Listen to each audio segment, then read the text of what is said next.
Coming up next on the Social Hour, Twitter changes its block protocol and then changes it back because everybody's really upset. Plus, who's the best tech company to work for? And what are the most popular YouTube videos of 2013? All that and more next.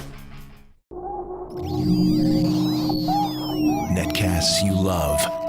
From people you trust. This is Twit. Bandwidth for the Social Hour is brought to you by CacheFly at CacheFly.com. This is the Social Hour with Sarah Lane and Amber MacArthur, episode 140, like Twitter, recorded Friday, December 13th, 2013. This episode of the Social Hour is brought to you by Social Media Solutions from SAP. If you're a social media manager at a large enterprise, gain insight and engage in social media with Social Media Solutions from SAP to improve your customer service and support experience. Take a guided tour at sap.com/twit. And by Audible.com. To download a free audiobook of your choice, go to audiblepodcast.com/social hour. Hello, everybody, and welcome to another fun-filled edition of the Social Hour from a sort of dreary and pretty cold afternoon up at Twit headquarters in Petaluma, California. I'm Sarah Lane. And I'm Amber MacArthur, and it is a little dreary here as well. We're expecting a snowstorm that's supposed to come through this weekend, maybe dump as much as 15 centimeters, at least on the city of Toronto, probably more north of the city. So it's going to be interesting. But Sarah, I have to tell you that by next week, I will be in Florida. So just saying, not worried about it. The annual migration. The MacArthur migration to sunnier pastures. Yeah, you know, you and I were both in Florida around the same time last year. So you just, you know, it's a small little price to pay for warmth and sunshine and blue water. Yes, it's all good. I'm excited. But I do, you know, the first snowfall, there's something kind of magical about it. I think especially for kids, you know, they get to go out sledding. And then by January, you're kind of over it. But leading up into the Christmas season, I think it's okay to have a bit of snow. So it's not too bad. So that is the weather here. But of course, Sarah, lots to talk about on the social media front. And the biggest story, and I'm sure everybody saw this, was all about Twitter and its blocking backlash and how they decided to implement a new way of blocking people. And then, of course, there was a backlash from a lot of people on Twitter. I think Matthew Ingram also wrote a blog post over at Gigam talking about why it was a bad idea. And they very quickly reverted the changes. Yeah, which is somewhat, you know, it's not the first time we've had a company say, okay, we may have jumped the gun here. The users have spoken.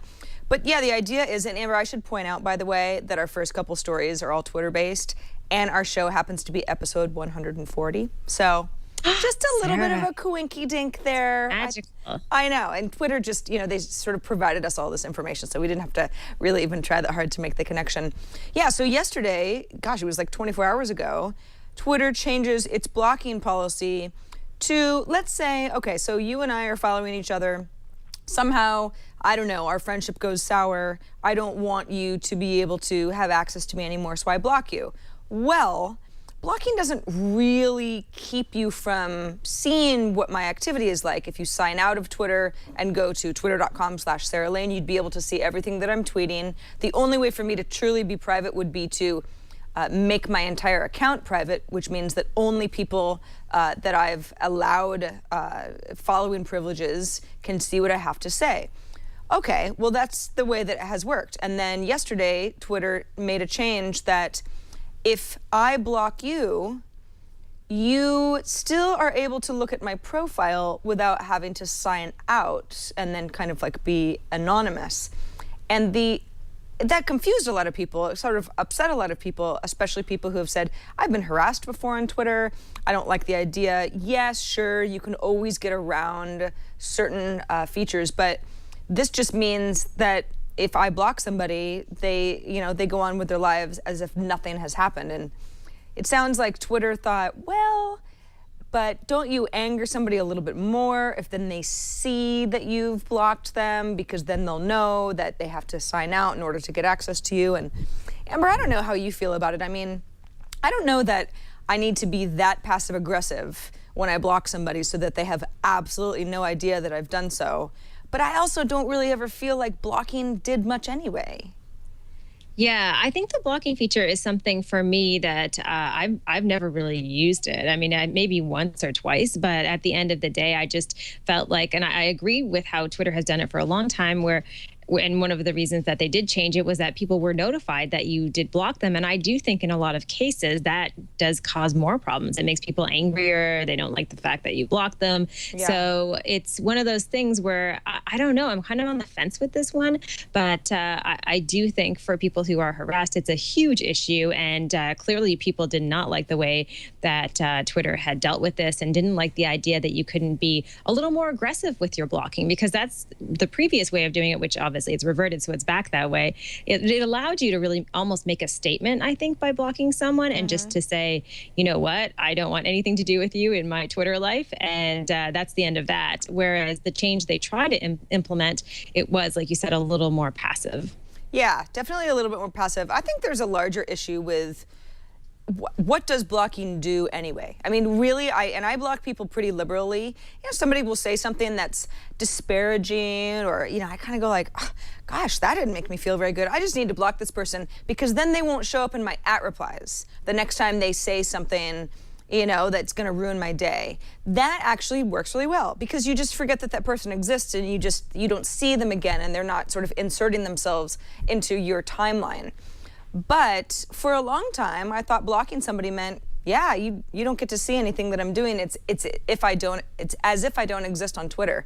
And that isn't true at all. You block somebody and you bump them from following you, but they can't actually follow you while they're blocked, but they still can visit your profile. And I think a lot of people should understand that you're not invisible if you've blocked somebody, not at all.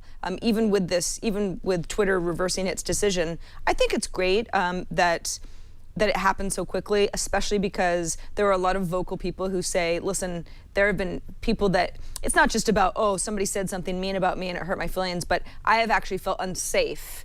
And to do anything that seems to step away from letting people know that they've done something wrong and there being some sort of a message is not necessarily a good thing. Yeah, and I think there are probably people who are going to email us and tell us specific scenarios where they wanted to use the blocking feature, because I think it's almost like a case-by-case issue for a lot of people. Like, even though I say that, you know what, I've never had to use it, I'm just imagining there are people out there who might be listening who think, oh, I've had to use it because of this specific situation. So it really almost is an individual choice, and it seems like people were kind of, you know, half and half as far as the way that they liked how Twitter was proceeding with this blocking feature. So if you want to read more about that, I know, like I mentioned, Matthew Ingram has written quite a bit about it, and was in favor of them reverting back to the way that they've done things now. Yeah. Well, it's Twitter's making so many changes. I mean, you're able to send people pictures and direct messages now. They're screwing around with some blocking features. There's all sorts of stuff going on in the Twitter world. So I would like to see some sort of a blocking feature somehow be magically better than it is now. I'm not going to privatize my account. I mean, my Twitter account is public, and for the most part, I love interacting with people, but it would be nice to be able to have some sort of peace of mind that when you block somebody, you cease to exist in their Twitter life as well as them from yours. And, you know, that would make me feel better. The thing is, it's so hard to do on Twitter because it's such a public platform, right? Out of all of the social networks, I would argue that this one is the most public. It almost works best when people are more public with their feeds. I know very few people who use it in a private way. So it's a tricky one, because I think at the end of the day, Twitter just is such an open platform that it becomes an issue when people do try to have more private conversations. So we'll see what happens with them. I know people are going to email us and let us know, and let us know what they prefer and maybe why, without going into too many details. Even in the chat room right now, for those of you who are following along to the show live, a lot of responses. QNX Monkey says, I don't get the point of blocking or even muting somebody unless it's spam. Christmas says, I like how Google and YouTube block people. They don't know they're blocked. Chaos Star 13 says, I just block spammers. I don't really care otherwise. I think, again, it really depends on who your community is. Do you have people who constantly, bring down some sense of positivity in your Twitter experience? for many of you, you might say, yeah, I report a spam every once in a while and everybody else is really nice. I wish I could say that about all the people that I interact with on Twitter. But again, yeah, case by case basis. Definitely. And interestingly, you have a story here about Twitter being one of the best tech companies to work at. It's quite a long list, but Twitter, for the first time ever, has made it to the top of this list. So trailing them is LinkedIn as well as Facebook. And it looks like Facebook used to be at the top of this list for a few years. And now Twitter has overtaken them. Yeah, Twitter is the #1 tech company to work for. So says career website Glassdoor. They do an annual Employees' Choice Awards. This is the 6th annual, and it's a list of the 50 best places to work for in the coming year. So it's kind of like, as it stands now, Twitter is the best place to work. And again, these are tech-focused companies. Facebook was in first place last year. It's gone down to number 3, and LinkedIn is right there in the number 2 spot. With really a rating that's basically the same as Twitter's, negligible. And the 50 best places to work aren't necessarily tech companies. However, 22 were tech companies. So it's a little bit of a, tech companies seem to be a pretty good place to work for. And also, of those places, who's the best? I don't know much about what it would be like to be an employee at Twitter, Amber. I mean, I obviously it's a pretty big company. They have a lot of employees. Their headquarters are right down the street from where I live right now, and it's a beautiful building. But I wonder what are all the perks? I want to hear about it. I know that they've got sort of fancy lunches and all sorts of activities and this beautiful building, and and Brian's doing a little on the fly hacking. To accurately reflect what should have been number 1. Absolutely. Twit. Yeah. You know us and our Michelin-starred chef lunches here at Twit. Woo! We kind of used to have that a long time ago, but I don't know. What do you think it is about Twitter, or is it just because it's a fun product and therefore fun place to be part of? I do think it's kind of interesting because we know so much about other tech companies out there, like Google, as far as what it's like to work there. I mean, look at all the coverage that Google's had over the past few years. I mean, there's even a movie out, The Internship. I don't know if you saw that, Sarah. I didn't, but I know the movie. I know which one you're talking about. So we're just inundated with all of these images of what it's like to work at Google. So yeah, I never really think about what it's like to work at Twitter. I mean, it seems like it's obviously a great place to work, and because it's such a popular service, I'm guessing people are just pretty happy if they have a job there right now. So it will all depend, though, Sarah, on our next story, because we talk about this all the time with Twitter. What are they going to do about advertising, and how are they going to be able to continue to figure out ways to monetize on the platform? And it looks like they keep coming up with some interesting ideas. They're kind of tweaking things here and there, and this is one great example of that. Yeah, it is, and this actually really ties into our guest last week, Gary Vaynerchuk. He made some really good points about if you're trying to get people to pay attention to you on Twitter. Let's say you've got something to promote. You wrote a new book, you've got a new blog post, or a new product, or you're going to be speaking somewhere. Whatever it is, it's really hard to get people to pay attention to your tweet, click on a link that you may have added. I certainly feel that way. And one of his points of advice was, see what's trending, see what else people are talking about, and see if there's some sort of a hook where you can say, oh, if you liked that basketball game, you're gonna love my basketball themed whatever. I'm making up an example that doesn't exist, but that was a really, really good tip. What Twitter is doing is kind of allowing advertisers to piggyback on trending topics as well. Not necessarily trending specifically as in Twitter's trending topics, but they use an example. The Next Web has a nice little example that they write up. It says, for example, if somebody says something like, oh, I love coffee. Well, the fact that you love coffee, the word love and the word coffee might be 2 keywords that an advertiser might want to know about, because maybe they'd like to insert promoted ads to people that have already shown that they're coffee drinkers. Well, but this is Twitter, right? So what if L-U-V is the way that you spell love because you're, I don't know, saving a character or being leet speak or whatever? that advertiser then can have a list of words that say, okay, you know, this is kind of the broad term of people that I would like to target. And Twitter is allowing companies to have certain keywords, related search terms, synonyms for a particular word, words that are misspelled not on purpose, but are definitely conveying the same message, and slang words that, you know, mean coffee. I don't know, you said Java or whatever else people call coffee. Amber, you know, the whole idea about getting targeted tweets is, you know, it's not for everybody. Twitter says this doesn't mean if for whatever reason a coffee company targets me as a coffee drinker, it doesn't mean I'm going to see any more ads than I would normally. It just means that those will be more targeted towards me based on what I've already said. But of course, the idea of ads being smart because they know what you're saying rubs people the wrong way. I don't ever see any promoted tweets because I use a third-party Twitter app. So sometimes I feel like I'm outside the conversation on this. Do promoted tweets bother you?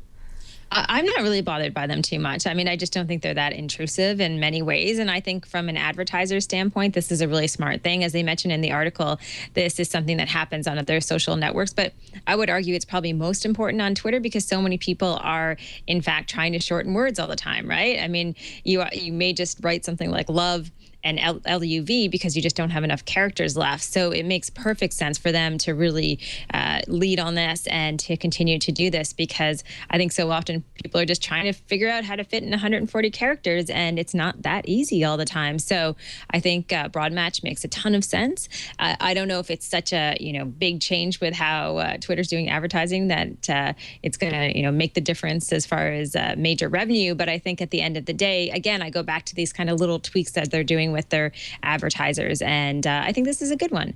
Like I said, particularly on Twitter. I think so too. I think if ads are going to be successful on Twitter, and Twitter needs them to be successful because Twitter is now a public company, which is probably part of the reason that employees like working there so much, because a lot of people made a lot of money over the last month or so. But why not see an ad that actually targets you effectively? I'd rather see an ad for something that I'm a little bit more interested in than something that is just completely out of left field and feels more intrusive. I know not everybody feels that way. Some people feel like, and this is a conversation we've had about Facebook in the past, if an ad is targeted towards me, and especially if, I don't know, it's not necessarily marked so well that it kind of becomes manipulative because it seems like less of an ad, I can see that side of the argument as well, but I think I like what Twitter's doing here. Yeah, I think it's definitely a good move. And you're right, that's a great chart. The way they describe it in that article is perfect. It makes great sense for anyone who wants to check it out, and we'll put a link in our show notes. Now, Sarah, this is another interesting article. What does this say about people? The top 10 videos of 2013 from YouTube. Quite a varied list of different videos that made the cut, everything from Miley Cyrus's Wrecking Ball to the Volvo truck, the epic split, right. And the list goes on and on.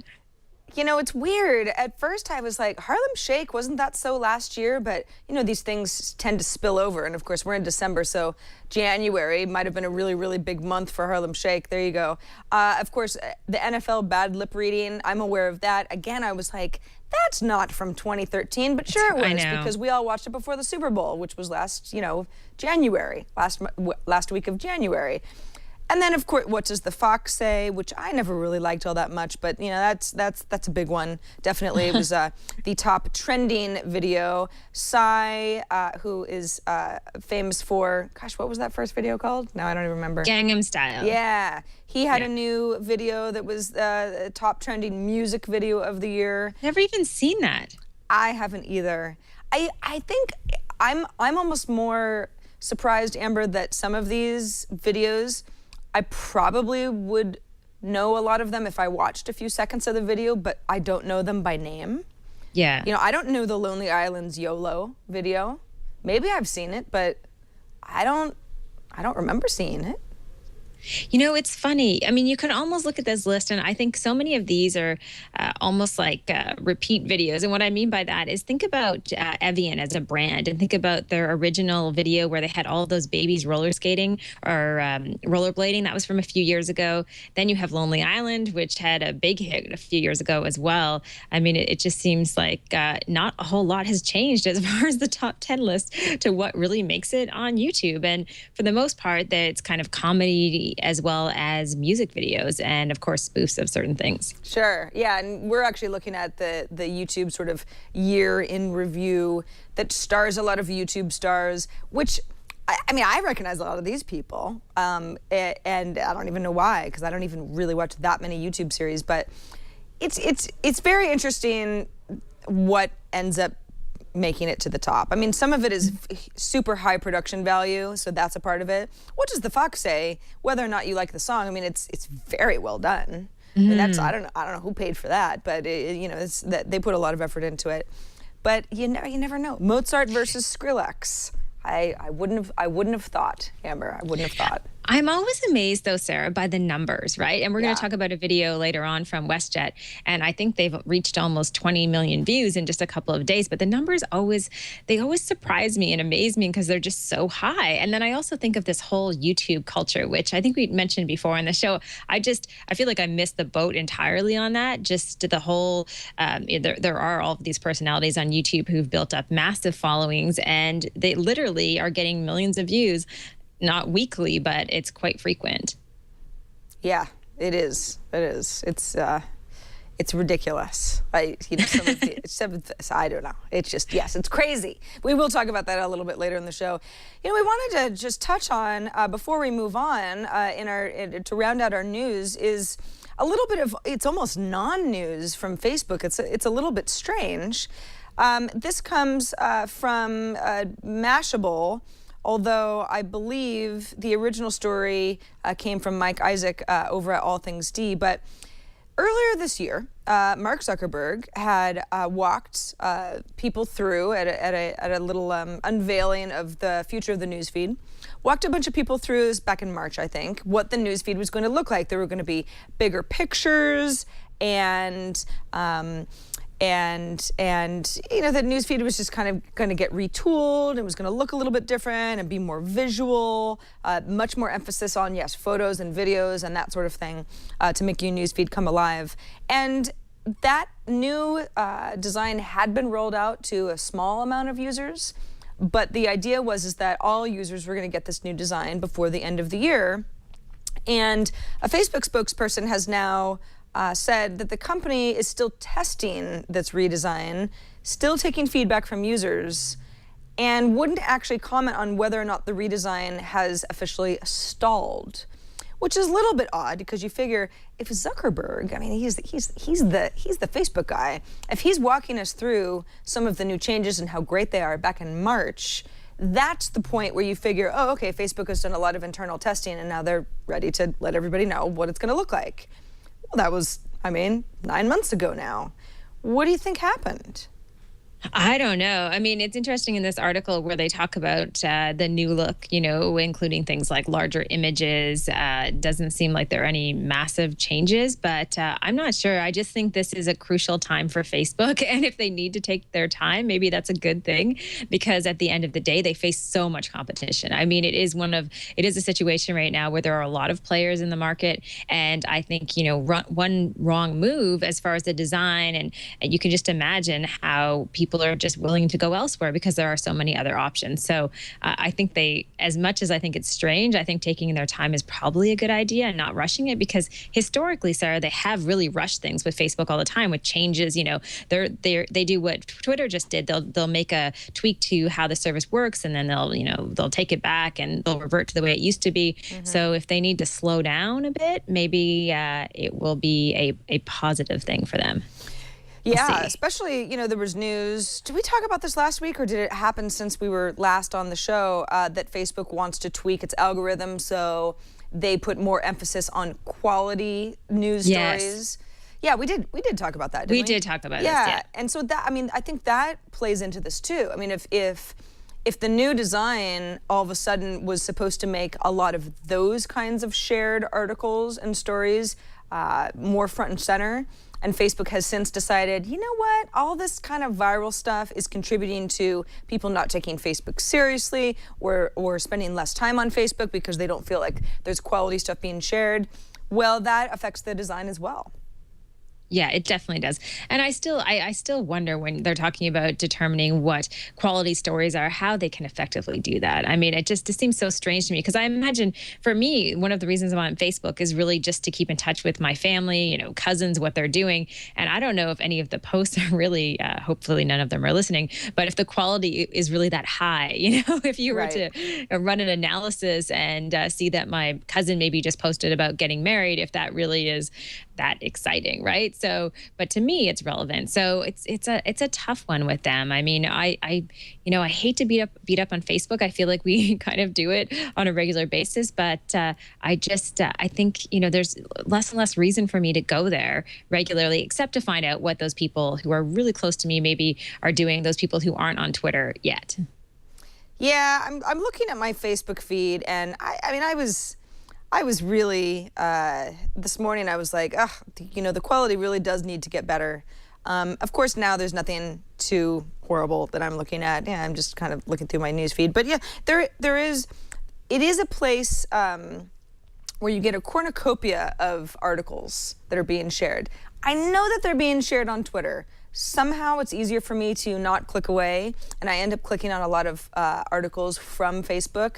Maybe it's that thumbnail and it's the little, a few sentence blurb underneath that just works well in Facebook's format. And yeah, maybe that's something that Facebook feels like, well, we're emphasizing that too much.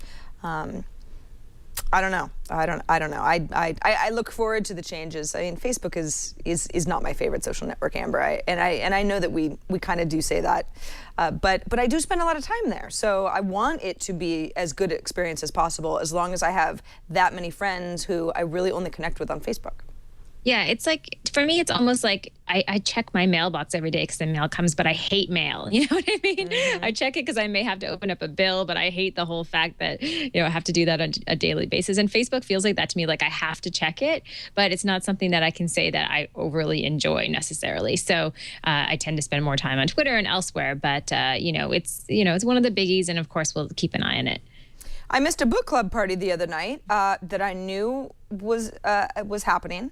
I had said RSVP'd yes, and then because it was Facebook and I forget about Facebook events, it came and went and I didn't go. Nobody texted me to ask why I wasn't there, but I completely missed it. And then the next day they were sort of like, hey, thank you so-and-so for hosting such a fun book club. And I was like, oh man, Facebook event, strike again. Yeah. Yeah, I'm the same way, Sarah. Anytime anyone invites me to an event, if it's on Facebook, I never see it. Literally, I will never, ever see it. So it just doesn't work. I mean, I know sometimes it works for some people, but I don't think it's the best tool for that necessarily. Especially, unfortunately. Yeah. I mean, I have a lot of people who invite me to, they're in a band and it's like every Friday there's an event that gets created. So I've turned off email notifications because it's just too much. Some of these events are like, or they'll be like, hey, everybody, let's celebrate Developers Day. But it's like, it's not really an event. That's just the way that it gets shared on Facebook. So when you don't have notifications and events aren't front and center, they are kind of buried really on Facebook. Yeah. It's one of those weird things. But anyway, Facebook redesign doesn't look like it's rolling out to the masses. Probably not in 2013. So we'll have to see how they tweak things and change them for next year. Quick reminder before we move on that we record the Social Hour live on Fridays at 2 p.m. Eastern. I'm sorry, 4 p.m. Eastern, 1 p.m. Pacific, but that's changing very, very soon because right after the first of the year, Amber and I are moving to our new day and time. We're going to be Thursdays at 11 a.m. Pacific, 2 p.m. Eastern Time. We will immediately be following Tech News Today, and we are thrilled about the changes. So anybody who wants to watch and listen to us live, please do make a note of that on Twit's official calendar at twit.tv. We've got information about the Social Hour new changes, as well as other shows on the network that are changing.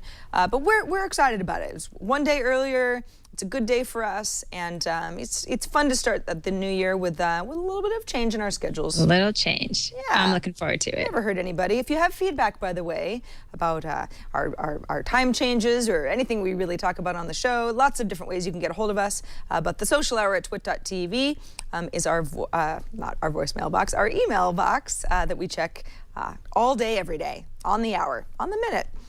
Okay, let's move on to, well, let's take a moment to thank our sponsor, SAP, for sponsoring this episode of The Social Hour. You know, when we were talking earlier about Twitter and keywords and being able to target certain users with effective ads based on the things that they say, somebody in chat had said, yeah, but what if they buy a keyword, you know, the keywords love coffee, but you say something like, I do not love coffee, are you going to be flagged as somebody who should be marketed to about coffee? And Social Media Solutions from SAP is actually one of the tools that is able to weed the differences between someone saying something positive and someone saying something negative with almost the same keywords very effectively using big data. The listening component of Social Media Solutions from SAP knows what you want to know about what people are saying about your brand. You know, is somebody angry? Is there some sort of an emotional component? Are they just confused? Are they ready to buy your product, but they need a little bit of a push to get them through the shopping cart experience? You know, do they have a bad experience and you want to reach out and make things better? All of that stuff is happening on Twitter, it's happening on Facebook, it's happening all around the web. People are writing about their personal stories on their blogs, on review sites, in comments. All of that stuff is happening, and it can really contribute to you knowing more about who your customers are, what they want, what they like, and what they're not happy about, so that you can end up being a better social media manager, particularly if you work in the enterprise. You know that it can just be, it's a crazy juggling act, because there are more people out there all the time who have audiences and are spreading the gospel about your product, and you need to know what's going on and how to stay on top of it.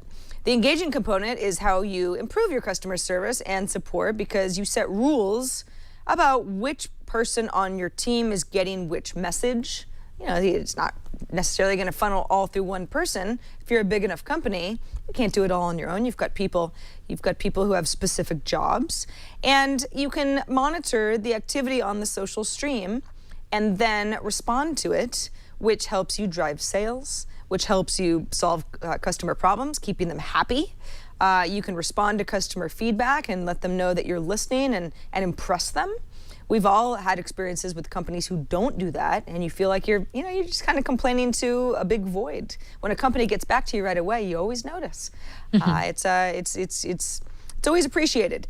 Somebody tweets a tech support problem, you can route it to the right person without even thinking about it. Whoever's on your team that's responsible for that can go ahead and fix it without there being a whole kind of chain of command and forwarding emails and that sort of thing.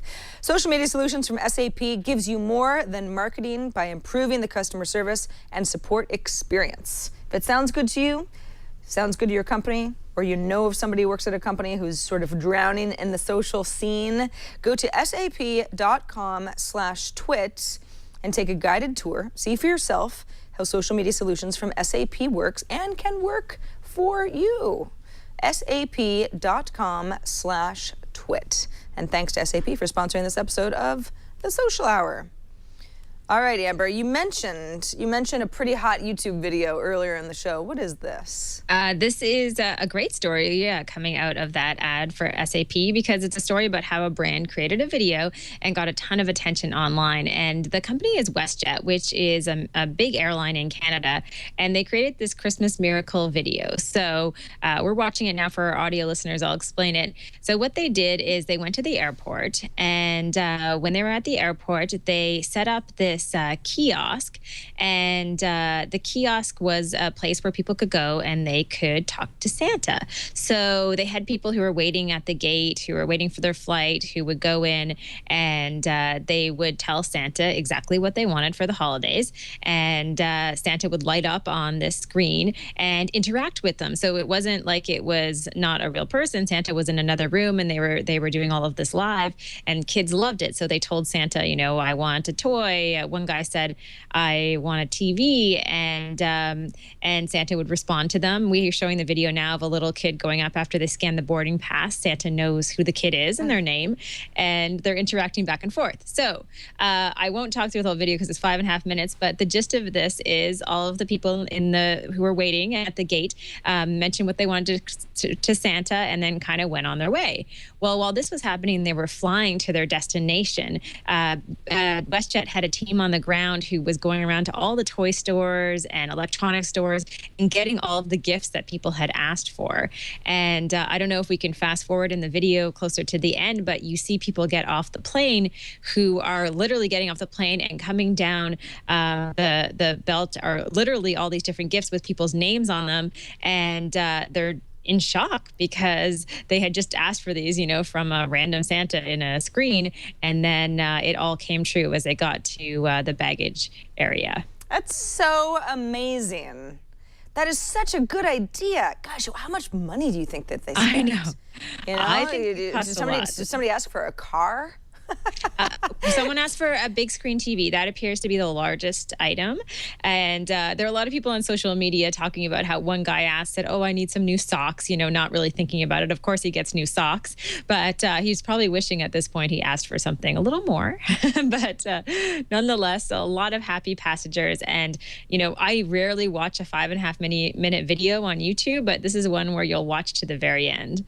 This is one of those things, yeah, where you say, what a great idea. Oh my gosh, I mean, it's just such a good marketing play. But at the same time, it's just fun to watch. And the fact that it's WestJet, which is an airline that I don't think I've ever flown. It's a great airline. Is it? Yeah, so they do a lot of, I don't know. I mean, you would know more than I would, Amber. It sounds like they've got a pretty good reputation with customers. They do. Really great customer service reputation and very family friendly. And yeah, they just, you know, people just love WestJet. So this is just adding to the love during the holidays. Particularly for an airline, because I don't have anything good to say about any airline. I mean, some I like more than others, usually because there's Wi-Fi on flights. But in general, it's sort of, you figure like, I'll just hope for the least horrible trip, and that's just the way that it goes in airline travel. So the people who got their gifts on WestJet, I mean, are never going to forget that, how amazing that is. But then the rest of us got to get in on it too. So I mean, it's probably money extremely well spent. I mean, how would you make people happier than that? You know, it's funny. And everybody that I know absolutely loved it. And then I did see some comments posted on social media sites where people were saying, "Oh, that's terrible." You know, it's really saying that Christmas is all about getting presents. And I think at the end of the day, you know, people really just need to relax a little bit. You know, this was an advertising campaign, and quite frankly, I would rather they did something like this that was kind of creative and made people happy, a whole plane load of people happy, than did maybe a TV ad, right? Yeah. So I think it was very clever, very creative, and just gets people in the holiday spirit. And I'm sure they're getting a lot of traction out of this. Like I mentioned off the top of the show, more than 20 million people, or around 20 million people so far, have watched the video on YouTube. That's crazy. I mean, this is a fairly new video. And to those who say Christmas is all about getting gifts, it's like, listen, I don't have any kids, but I know that for many parents, that is what Christmas is about. And a lot of, you know, it's like, that's a big component.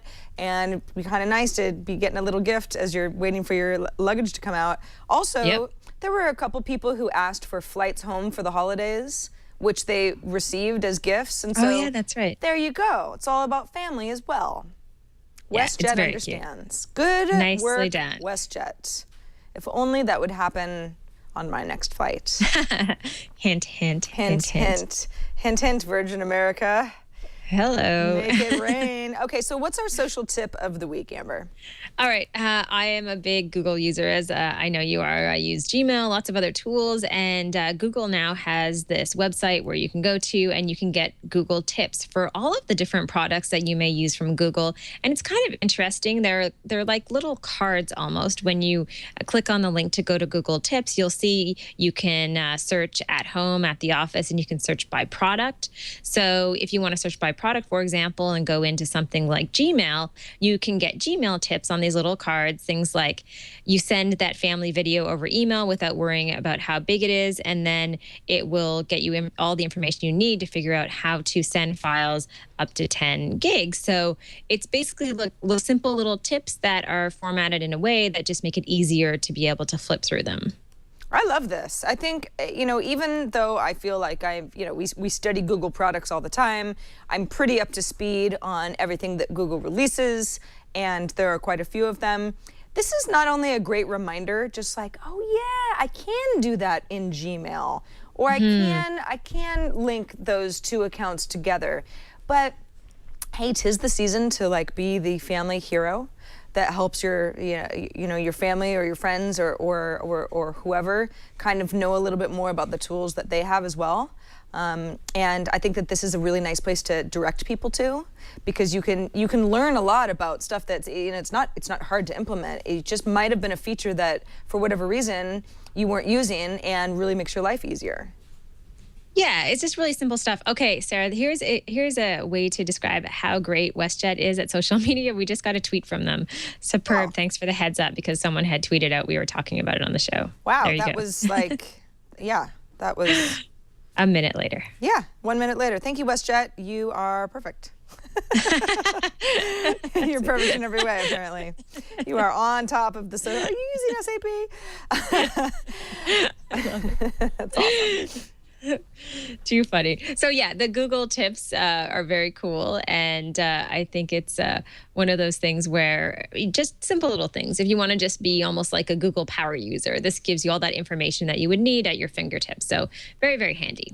Google Tips website, google.com/get/Google Tips, but we will have the link in our show notes as well. A lot of very handy tricks in there. Some of them you already know about, others, in fact, I was clicking around earlier, and I had forgotten that Google has a nice to-do list that's built right into Gmail. I knew it was there, but I hadn't thought about it in a while, and I'm always looking for the best place to jot down ideas instead of emailing them to myself. So that's just one of the many things that it's just supposed to enhance, your everyday life. Be quiet, phone. And it does. And this is a really good sort of one-stop shop for it. All right, so let's move on to our spotlight now. This is actually an app that is appropriately named Leo. It had nothing to do with Leo Laporte, but I don't know. Maybe they like Leo Laporte, so they decided to call it Leo. But this app has been getting a lot of attention this week because people are calling it, it's the next Snapchat, because it's all about ephemeral messaging, meaning messages that aren't supposed to be saved forever. They're supposed to be seen, shared, and then they go away. Kind of like actual communication, vocal communication. So I'm actually in a little group. If you can, I'll make sure that you can see my phone. So here, that's me. I'm in a little group here where we've been talking back and forth with each other. Now, here are these, they all happen to be ladies in this particular group. I don't really know why, but there's nothing really to see in the group besides the members, because all of the information that we've shared with each other thus far has been seen and gone away. So let's say, I don't want to add to the people in the group. Let's say I want to take a little video of myself and I want to send it to the people in the group and tell them, hi, I'm on the social hour right now reviewing Leo. Whee! Okay. Okay. Hi, ladies. And then you can see that they all have, it was a 5-second video or so, and it goes whoop, and that's the end of that. Now, what's kind of cool about it is that's a video that I've decided to share that's simply as long as my recording session was. Although, I could also add a photo from my photo library. I could also just add a little hi via text. Gosh, they're really gonna hate my my updates here. They're not good. We post. All right, they'll see that as well for another 5 seconds. So the idea is like, okay, Snapchat got us somewhat interested in the idea of photos and videos not lasting forever. But it's not really a great way to have like a text conversation. You could scribble over a photo or you can write text in Snapchat. But Leo is designed to be a little bit more of a, I think it's almost a little bit more of like a more grown-up version of that. Of course, the stuff that I'm sending is pretty silly, but it's video, it's photo, it's text, and it goes away. So there's just not a lot of pressure.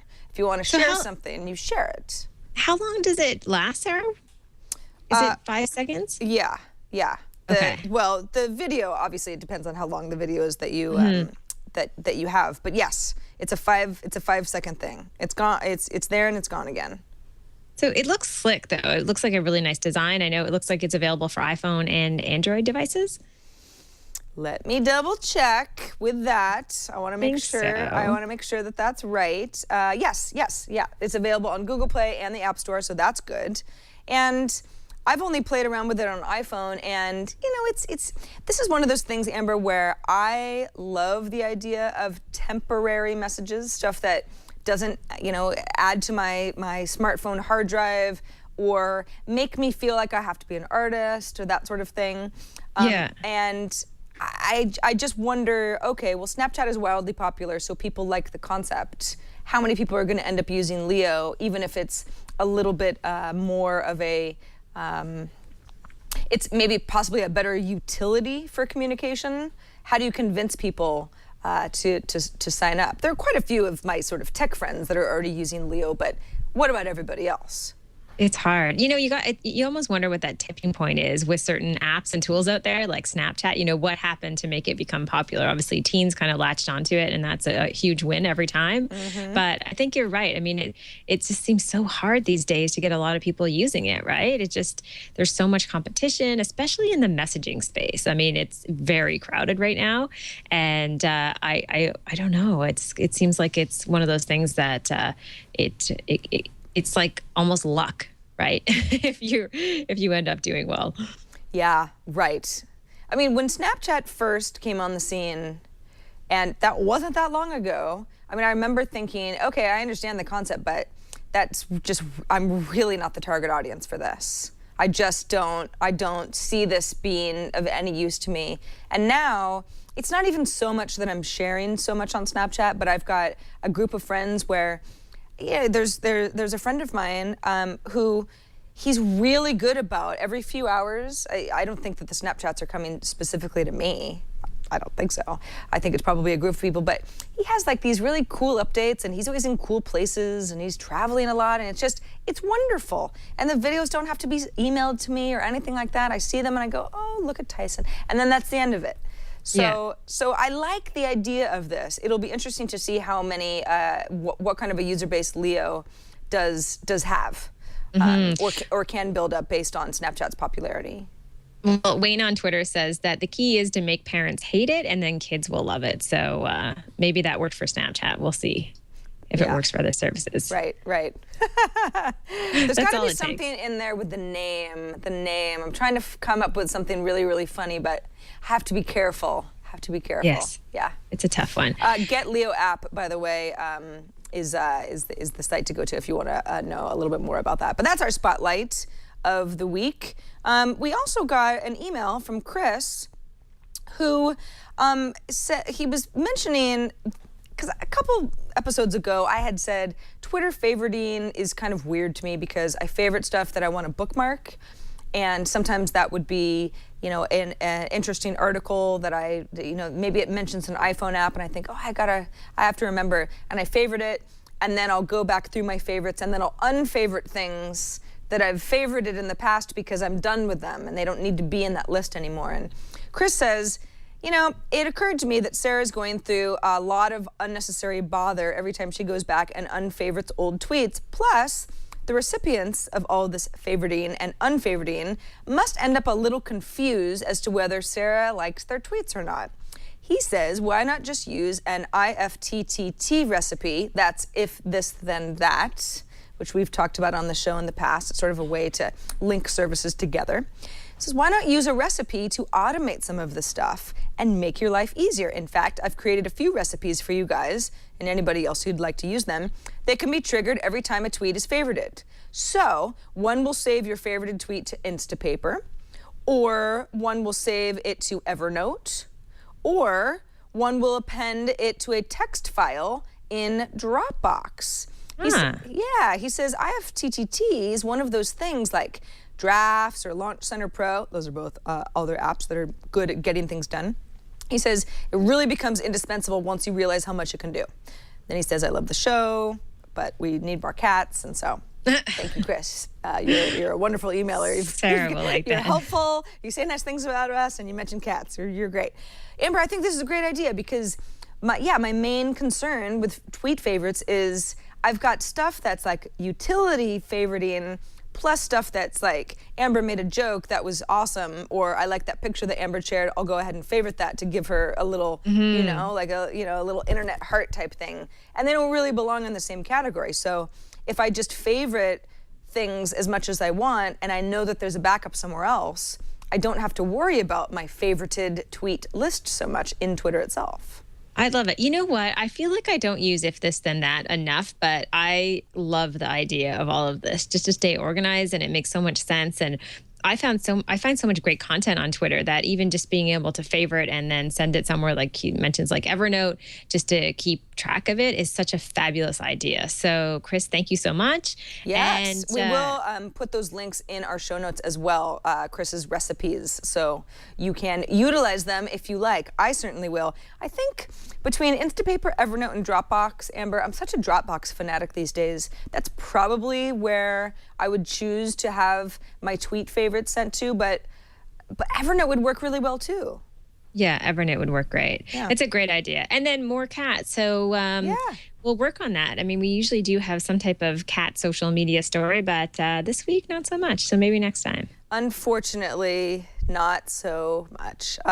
Although we do love hearing your ideas. You want more cats? We want to hear about it. If you want fewer cats, please don't email us at thesocialhour@twit.tv. Do not talk to us if you want fewer cats. Don't even. You can leave us a voicemail at 2626-SOCIAL. That's 2626-SOCIAL. And, ooh, there's a kitty. What in the heck? That's a funny little kitty. You've got short little legs. Brian, where'd this come from? This is Corgi Kitty. Corgi Kitty. If you have videos like Corgi Kitty, please send them along. Oh my goodness. Oh, hey buddy. All right, eyes on the prize, Sarah. What are you doing? Think about what you're doing. If you want to record a video as well for us that is a Corgi Kitty or something equally awesome, you can always send that, upload it somewhere, and then send the link to the video to thesocialhour@twit.tv. And of course, if you ever miss a show, you'd like to keep up on our back catalog. Last week we had Gary Vaynerchuk. He was a wonderful guest. I mean, so high energy and such great advice for anybody who really wants to crush it socially. That was episode 139. You can go to twit.tv/TSH and catch up on anything we've talked about in the past. We've got all of our show notes, links that you want to revisit. Everything's there, as well as subscription links as well to add us to your favorite podcast app and be able to listen and watch on the go, on demand, whenever it's convenient for you, whenever you enjoy spending a little time with your two favorite social gals of tech. Made that up, but why not? And you should definitely go and watch the last episode because Gary was amazing. I mean, I think we've interviewed him before, Sarah, but I felt like last week he was just, definitely lots of really helpful tips. And actually, hopefully during your next ad, we could recommend one of his books. I think so. In fact, this is probably a good time to thank Audible.com for sponsoring this episode of The Social Hour. We love Audible, not only because it's a great service, but because they have a great selection. I mean, their audiobook collection is over 150,000 downloadable titles across all types of genres, literature and nonfiction, and there's really something for everybody depending on the kind of stuff that you like to read. I certainly would like to read more than I do. I find that it just kind of the weeks go by and I'm not going to sit down and read a novel, but I can certainly listen to an audiobook in my car. It's a great way to pass the time in my commute, or on one of my long walks, or when I'm maybe making something in the kitchen. I'm kind of going to be stuck for a while, and it's like, I just want to listen to somebody kind of reading me a story. It's a great way to be able to absorb a variety of books. And yeah, Amber, as you mentioned, if you search for Gary Vaynerchuk on Audible, you've got all sorts of options. Gary is a very dynamic speaker. And, you know, Gary narrating his own book is almost probably, it's probably twice as effective as actually reading it. Not how big my business is or how much money I've made. And thanks to following these 3 rules, I am 100% happy. Don't believe me? Think it's not possible? I promise you it is. Ooh, yeah. If you don't know Sounds good. Well, yeah, because Gary is, he's a fantastic speaker. He really has a gift. And he has a lot of great advice, and he's been in social and marketing for years. Amber, I know that you've been familiar with not just his persona, but his books as well. Yeah, no, I've been a fan of his for a really long time, and watching him on stage is always so much fun. He's got so much energy, and I just, I thought having him on the show last week too, I just felt like he's evolved too, right? I mean, I think he used to be a little more motivational in some ways, but I love that his most recent book is more practical, and I have read some of the books that are available on Audible. And you know what? I think after listening to a book of Gary Vee on Audible for I don't know how many hours, I would be pumped up to do anything because that guy can motivate like no one else I know. He really can, yeah. And I think that that's a good point that you make. It's motivational speaking is very important, and hey, we all need a kick in the pants every once in a while, but practical tips, especially with all of the options that we have as far as, okay, how can I use these social tools in order to reach the people that I'm trying to reach, to grow my audience? A lot of like, well, how about doing this specifically? Maybe you've never thought about that. It really goes a long way, rather than, it's sort of the higher level stuff. And I know that that Gary's most recent book addresses a lot of that, and Audible is a great way to be able to absorb a lot of his great tips as well. So you can download one of Gary's audiobooks. By the way, I haven't even told you the best part. You can download an audiobook for free and try out Audible right now. You go to audiblepodcast.com/social hour. So audiblepodcast.com/social hour. You just go ahead and sign up. It's completely free. If at the end of your trial of Audible, you decide not to go ahead, you still get to keep that audiobook. So it's like you just get a free book of your choice. And again, there are so many downloadable titles. You can go nuts. Just find the one that you like the best. I think you'll really like the whole audio book thing. It's a lot of fun. We here at Twit love Audible, and again, try it out, see if it works for you. It's a great service, a lot of great books, and it works like a charm. You can listen on a variety of devices. Audible makes it as easy as possible. Again, audiblepodcast.com/social hour. Get that free book, and thanks to Audible for sponsoring our show. All right, Amber, it's rad or fad time. How did we get to the end of the show so quickly? Okay, Sarah, I don't know. Do you like popcorn? Yeah. Yeah, me too. It's like one of my favorite things in the world. Yeah, that's the only reason I go to movies half the time is because I want a big old popcorn. It's so good. Okay, so you might be familiar with a company called Pop Secret, and you may or may not know that they have a mobile game, and you might not know that the mobile game, while you're playing it, it could smell like popcorn if you try out this new little attachment that they have that is available for the iPhone and iPod Touch. This is when you're playing the game Poptopia, and when you swipe butter inside the game, for example, you will actually smell butter because of a spritz of popcorn scent that they will send out to you. This is an article on adage.com, and we've seen this before. It's not the first time we've seen scents come out of iPhones. We have talked about this, I believe, once or twice before. This one is connected to a game, so that makes it somewhat different versus connected to a text. And I don't know, though. I mean, I love popcorn. I'm not sure I love this. I'm always a little bit weirded out by smelling things digitally. Really? Yes. I don't even like why do you gotta see all these close-ups of people's noses? I don't just, the whole thing is just a little bit like, what? The pop dongle. I mean, Pop Secret isn't even my favorite. I don't know. Okay, so the type of popcorn aside, do I like the idea of this? I don't know. I mean, it's pretty creative.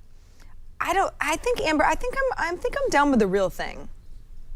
Yeah, I'm with you. I want a bag of popcorn in front of me. I don't know if I want. This is I think it's a fad because, like I said, we've seen this before. So it seems like it's something that people keep trying to replicate and trying to figure out a way to make this work. Obviously, this is part of a marketing plan. So it's maybe just supposed to be fun as well and get attention. So people like us will talk about it. But I don't know. I think I'm over the rad with this. I think it is definitely kind of a fad. And I don't know if I, like you, I really want to smell stuff coming out of my phone. No. It seems weird. Not really. What if it sprayed you in the eyes or something? Yeah. Like what is the smell made of?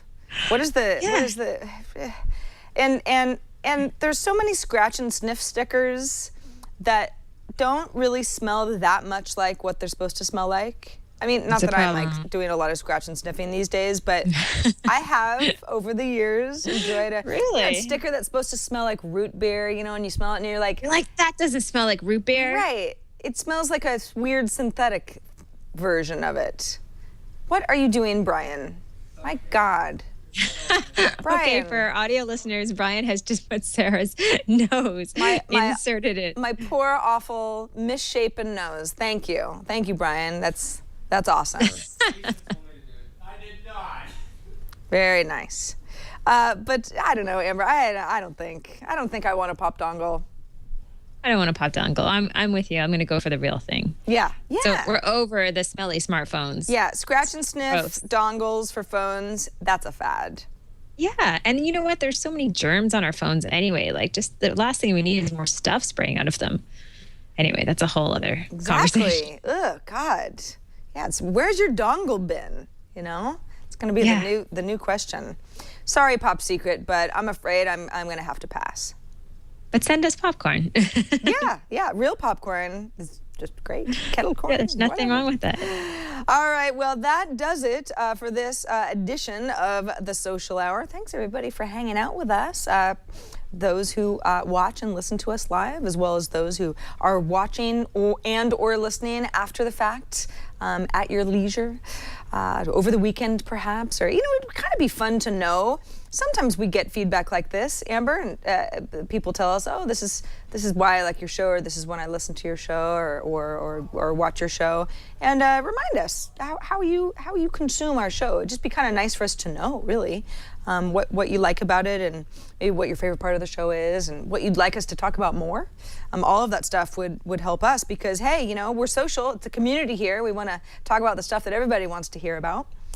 Well, Amber, what's coming up for you in the next week? You're still going to be up in snowy Toronto before you fly south for the winter. Yeah, I will be in Florida next week, so I'll be doing the show from there next Friday, and that's kind of all I'm looking forward to right now, Sarah. I definitely like warm weather, so now there are snowflakes coming down the screen for our audio listeners. It never ends. You really need to download the video version of the show. But yeah, snow is okay, but I'm heading south, Sarah. It's all going to be good. All right. Well, over the next week, it's pretty quiet around these parts, but just a reminder for those of you who are in the snowy Christmas spirit and want to watch us live, we will be doing 2 back-to-back social hours next Friday. In fact, this is significant because, well, no, the following...